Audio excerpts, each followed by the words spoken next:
மாதாமாவுக்கு மற்ற பிள்ளைகள் இருக்குன்னு சொல்லி என்ன பண்றீங்க? மாதாமாவை ஏத்துக்க தயங்குறீங்க. சரி, இது இல்ல அப்படின்னு சொல்றதுக்கு நம்ம எங்க சொல்றோம் அப்படின்னா, இதே லூக்கா நற்செய்தியில 4வது அதிகாரத்துல 22வது வசனத்துல இதே சம்பவம் லூக்கா நற்செய்தியாளர் சொல்றாரு. எப்படி சொல்றாரு?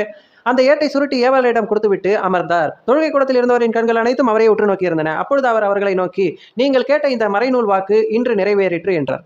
அவர் வாயிலிருந்து வந்த அருள்மொழிகளை கேட்டு வியப்புற்று, இவர் யோசேப்பின் மகன் அல்லவா என கூறி எல்லாரும் அவரை பாராட்டினார். அப்ப இங்க தாய் மரியா, அப்புறம் வந்து யாக்கோபு, யோசே சீடர், அவங்க சகோதரர்கள் நீங்க ஒத்துக்கிட்டீங்க அப்படின்னா, யோசேப்பு வந்து இயேசு கிறிஸ்துவின் தகப்பனா? இயேசு கிறிஸ்துவ பெத்தெடுத்தது யோசேப்புன்னு நீங்க ஒத்துக்கிறீங்களா அப்படின்னா? அப்ப இயேசு கிறிஸ்துவ யோசேப்பு தான் பெத்தெடுக்கிறாருன்னு ஒத்துக்கிட்டீங்கன்னா, அப்ப பிதாவின் குமாரன் இல்ல, தேவகுமாரன் இல்ல அவரு. அவர் வந்து கடவுளின் மகன் இல்ல. அவர் வந்து என்ன பண்ணல, பரிசுத்த ஆவியால் நிரப்பப்பட்டு பிறக்கல. அவர் வந்து கடவுள் இல்ல. அப்படி நீங்க மறுதலிக்க போறீங்களா?